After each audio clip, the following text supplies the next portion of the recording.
జై శ్రీరామ్ జై శ్రీరామ్ రామ్ లక్ష్మణ్ జానకి జై శ్రీరామ్. హిందూ దేవాలయ పరిరక్షణ సమితి ఈ యొక్క చైతన్య సదస్సుకు విచ్చేసినటువంటి పెద్దలందరికీ కూడా పేరు పేరున ధన్యవాదాలు. మరియు ఈ యొక్క కార్యక్రమానికి యూత్ అంతా మరియు మన మహిళామణులు అందరూ కూడా ఈ యొక్క కార్యక్రమం రావడానికి మీరు ఈ యొక్క టైం, మీ అమూల్యమైన టైంని ఇచ్చినందుకు ధన్యవాదాలు. ముఖ్యంగా కొన్ని విషయాలు చర్చించుకుందాం. మనం హిందూగా పుట్టాం, హిందూగా జీవిస్తున్నాం, హిందువునని గర్విస్తున్నాం. కానీ మన సనాతన ధర్మానికి ఏం చేస్తున్నాం? ఎవరన్నా చెప్పగలుగుతారు ఏం చేస్తున్నామో? గుడికి పోతున్నాం కదా, పోతున్నామా గుడికి? ఎంతమంది పోతారు గుడికి? 1 2 3 4 5 6 ఓకే 99% పోతున్నట్టు. ఓకే, అయితే గుడికి పోయి ఏం మొక్కుతున్నాం? గుడికి పోయి నేను బాగుండాలి, నాకు ఉద్యోగం రావాలి, నాకు పిల్లలు ఉండాలి, నాకు పైసలు రావాలి, ఇవే మొక్కుతున్నాం కదా, అవునా? ఇవేనా మొక్కే? ఇంకేమైనా మొక్కుతున్నాం? విడిచిపెట్టి ఏమైనా మొక్కుతున్నామా? ఏం లేదు. అంటే గుడికి పోయి కూడా మన గురించే మొక్కుతున్నాం. మన దేశం కోసం, మన ధర్మం కోసం మనం ఏమన్నా చేస్తున్నామా? పుట్టినప్పుడు అంటే పుట్టక ముందు నుంచే శ్రీమంతం కానుంచి ఈ యొక్క ధర్మాన్ని ఆచరిస్తున్నాం కదా.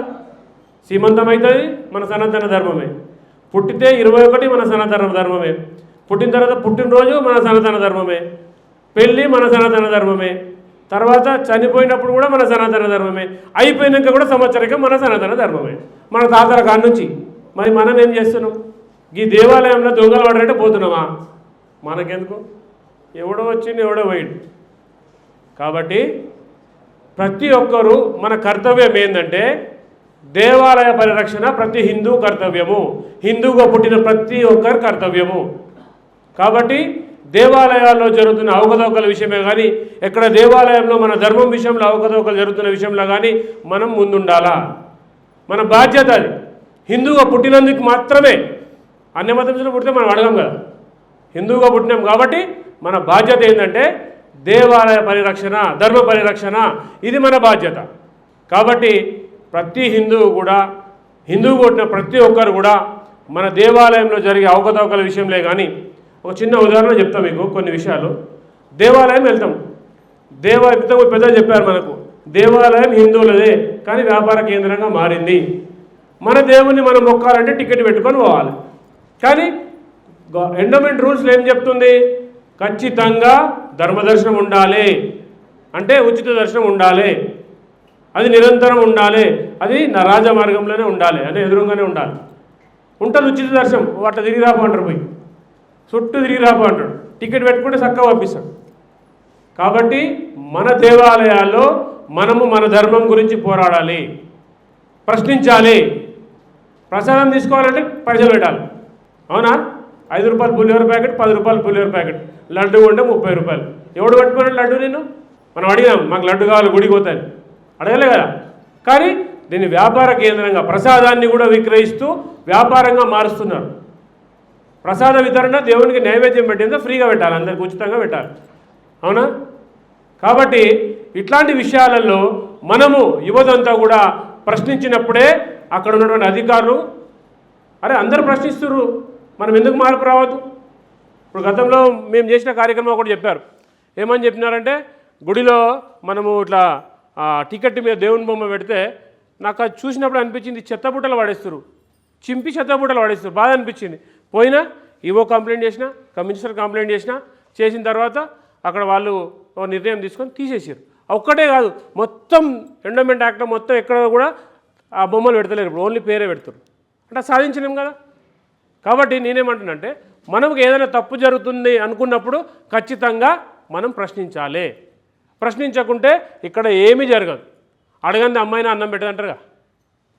కాబట్టి దేవాలయాల్లో జరుగుతున్నటువంటి ప్రతి అవకతవకల విషయంలో, తర్వాత దర్శనం విషయంలో మనం ప్రశ్నించాలి. అది మన కర్తవ్యం, హిందువుగా ఉంటే ప్రతి ఒక్కరి కర్తవ్యం. ఇంకొక విషయం, మన వాడకట్టులోనే ఒక గుడి ఉంటుంది. అది ఎప్పుడో మన పండగకే గుర్తొస్తుంది మన గుడి, మిగతా అప్పుడు ఎప్పుడు గుర్తురాదు, అవునా? పండగకి పోతామా? శివరాత్రి సైడ్కి పోతాం, శివాలయం పోతాం. నిన్న శ్రీరామనవమి అయిందిగా, ఎడికి పోయినాం? మరి సంవత్సరం అంతా పోతామా? ఎందుకని? మనకు ఉన్నటువంటి నిబద్ధత అది. మనది అనుకున్నప్పుడు వారానికి ఒకసారైనా పోతాం కదా. కాబట్టి యువతంతా కూడా మీ ఏరియాలో మీ ఉన్న గుళ్ళల్లో ఒక కమిటీలా ఫామ్ కాండి. వారానికి ఒకసారో 15 రోజులకు ఒకసారో గుడిని శుభ్రం చేయడము, గుడి కాడ కార్యక్రమాలు చేయడము, ఇట్లా మనము ప్రతి ఒక్క గుడిలో మనం ఉన్న ఏరియాలనే ఒక 10 మంది మనం ఉన్నాం, భజన మండలి చిన్న రోజు పోయి 10 నిమిషాలు భజన చేసుకొని రావాలి. 10 నిమిషాలు ఎక్కువ అవసరం లేదు. వారానికి ఒక్కరోజు పెట్టుకోండి, శనివారం పోండి. శనివారం పోయి 10 నిమిషాలు భజన చేసి రండి. అక్కడ మీలో ఒక ఎనర్జీ ఫామ్ అవుతుంది. అంటే మీకు మనం 10 మంది ఉన్నాం, ఒక ధైర్యం వస్తుంది. ఫస్ట్ ఆఫ్ ఆల్ మనం ఒక్కరు ఉన్నాం, అప్పుడు 10 మంది అవుతాం కదా. 10 మంది అయినప్పుడు ఆ శక్తి ఏర్పడుతుంది. ఆ శక్తి వల్ల మనం ఏమైనా చేయగలుగుతాం. కాబట్టి మనము ఉన్నటువంటి ప్రాంతాలలో ఒక యూనిటీగా ఏర్పడి మనం దేవాలయాలను మనమే కాపాడుకోవాలి. ఫస్ట్ మన గల్లీల గుడి, తర్వాత మన వాడల గుడి, తర్వాత మన ఊర్ల గుడి. ఇట్లా ఒక గల్లీలో ప్రతి గల్లీలో ఒక గుడి ఉండేది, ఖచ్చితంగా ఏదో ఒక గుడి ఉంటుంది. ఆ గుడి కాడ కార్యక్రమాలు చేస్తుంటే మనం చూసి మన పెద్దవాళ్ళు కానీ చిన్నవాళ్ళు అందరూ వస్తారు అక్కడికి. ఏం లేదు, ఒక హనుమాన్ చాలీసా పెట్టుకోండి. ప్రతి శనివారం హనుమాన్ చాలీసా పారాయణం 10 మంది. హనుమాన్ చాలీసా పారాయణం చేసి ఎంత శక్తి వస్తుందో అది తెలుసు కదా మనకు అందరికీ. కాబట్టి మీరు ఇలాంటి కార్యక్రమాలు చేస్తుంటే యువతంతా కూడా ఖచ్చితంగా భజన మండళ్ళు మనతో వస్తాయి, మరియు హిందూ సంస్థలు మనతో వస్తాయి. మనకు అండదండగా ఉంటాం. అంటే వీళ్ళు పిల్లలు మంచిగా ఉన్నారు, వారం మంచిగా భజన చేస్తారు అని అందరూ కూడా కలిసి మనం ఒక చైతన్యం ఏర్పడుతుంది. హిందువులమంతా సంఘటితంగా అయ్యే అవకాశం ఉంటుంది. కాబట్టి మన యూత్ కూడా అందరూ కూడా మీ వాడకట్టలో మీ ఏరియాలలో ఖచ్చితంగా ఒక భజన మండలిలో హనుమాన్ చాలీసా పారాయణ గ్రూపు ఏదో ఒక గ్రూప్ పెట్టి స్టార్ట్ చేస్తారా? సపోర్ట్ వస్తలేదు. ఎంతమంది చేస్తారు? చేయలేపండి. 1 2 3 4 5 10 మంది 10-12 మంది వచ్చారు. అయితే మిగతా వాళ్ళు ఎందుకు చేయలేపలేదు తెలుసా మీకు? మిగతా వాళ్ళకి ఎవడు పెట్టుకున్న తలకైనా పిరవయ్య వారం ఎత్తురు. వీడికి వచ్చే గంట సేపు టైం ఎక్కువ అవుతుంది ఈడ. అంటే ఇది వారం ఎవడు పెట్టుకునే పని? ఇది బాధ్యత గల వాళ్ళు అట్లా మాట్లాడరు. ఎందుకంటే మనం హిందువుగా పుట్టాం కదా, మన తాతల కాడ నుంచి మన సనాతన ధర్మం ఆచరిస్తున్నాం కదా. మరి మన హిందుత్వానికి ఏం చేస్తున్నాం అన్నప్పుడు చిన్న సంఘటితం చేస్తున్నాం. మనం ఏం చేస్తున్నాం? హిందువులంతా ఒక సంఘటితం చేస్తున్నాం, ఒక దగ్గరికి వచ్చేలా చేస్తున్నాం. వాళ్ళు ఏం డబ్బులు అడుగుతలే, మనం టైం అడుగుతున్నాం. అంటే ఆ టైం వల్ల మనకు మంచి జరుగుతుంది, మన సమాజానికి మంచి జరుగుతుంది. కాబట్టి మన ఏరియాలలో ఒక హనుమాన్ చాలీసా పారాయణం గ్రూపు, ఒక రామ భజన పారాయణం గ్రూపు, ఇట్లా ప్రతి ఒక్కరు. ఇప్పుడు మేము యాదగిరిగుట్టలో స్టార్ట్ చేసినప్పుడు భజన మండలి ఒక్కటి స్టార్ట్ చేసిన, ఒకటే లేడీస్తో, అంతా ఆడవాళ్ళు ఒక 10 మంది, లక్ష్మి అక్క నుండే, ఆమెతో స్టార్ట్ చేసిన. ఇలా 10 భజన మండలి అయినాయి. ఎట్లయినాయి? వీళ్ళు 10 మంది లీడర్లు అయ్యారు, 10 మంది వీళ్ళు ఇంకో టీం పెట్టారు. కాబట్టి మన సనాతన ధర్మాన్ని ఆచరించే విషయంలో మనం ఒక అడుగు ముందేస్తే మనతో 10 అడుగులు వేసే వాళ్ళు వస్తారు. మనమే ఒక్కరమే అనుకోదు ఎప్పుడు. కానీ ఏదైనా సరే ఒక్క అడుగుతోనే ముందుకు మనం చేయగలుగుతాం. వీడికెళ్ళాడి వాళ్ళు ఒక అడుగు వేయాలి కదా, ఆ ఒక్క అడుగు మనం కావాలి. కాబట్టి ఈ సదస్సుకు వచ్చిన వారు అందరూ కూడా నేను పేరున అడిగేది ఏంటంటే, మన ఏరియాలలో మనం చైతన్యం తీసుకురావాలి, మన కుటుంబంలో చైతన్యం తీసుకురావాలి. వారానికి ఒకసారి కుటుంబంతో గుడికి వెళ్ళాలి. స్కూల్ పోరా గుడికి పోతున్నావు అనొద్దు, గుడికి పోరా అని చెప్పాలి. గుడికి పోయి వాడు స్కూల్కి పోతాడా, ఇంకేటికి పోతాడా. మన పిల్లలకు కూడా చెప్తే రేపొద్దున వాడు వాళ్ళ పిల్లలకి చెప్తాడు. మనకి ముసలోని అయినా వరకు ఇప్పుడు గుడికి ఎందుకురా, యాత్రలకు ఎందుకురా అని అనొద్దు. ఇప్పుడు కాకుండా ముసలోని చేతగానప్పుడు గుట్టెక్కుతామా? ఎక్కలేము. ఏ రూట్ ఎక్కాలంటే మెట్లు చేతన కావాలిగా. అయ్యప్పకు పోవాలంటే చేతన కావాలి, చేతగానప్పుడు ఎడిపోతాం. కాబట్టి చేత అయినప్పుడే మనము ఈ దైవ భక్తి మరియు ధర్మము ఇవన్నీ కూడా పిల్లలకు నేర్పించాలి. మన పిల్లలతోనే స్టార్ట్ చేయాలి, మన నుంచి స్టార్ట్ చేయాలి. ఇంట్లో మన నుంచి స్టార్ట్ అయితేనే రేపు ఎవరికైనా చెప్పగలుగుతాం, బయట వాళ్ళు కూడా చెప్పగలుగుతాం. కాబట్టి మన సనాతన ధర్మాన్ని ఆచరించండి, మీరు 10 మందికి చెప్పేలాగా వ్యవహరించండి.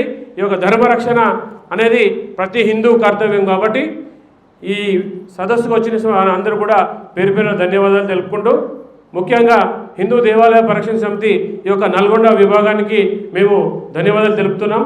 ఎందుకంటే ఇక్కడ యూత్ అంతా కూడా మనకు ఒక ఎనర్జిక్ యూత్ ఉందన్న దాన్ని మనము చైతన్యం చేయాలని చెప్పి వాళ్ళు చెప్పడం జరిగింది. కాబట్టి ఈ సభని మనం నల్గొండలో పెట్టుకోవడం జరిగింది, ఈ సదస్సుని. ఎందుకంటే ఇక్కడ అంతా నల్గొండ అంటే తెలుసు కదా, నల్గొండ అంటేనే ఒక చైతన్యం ఉన్నటువంటి ఏరియా.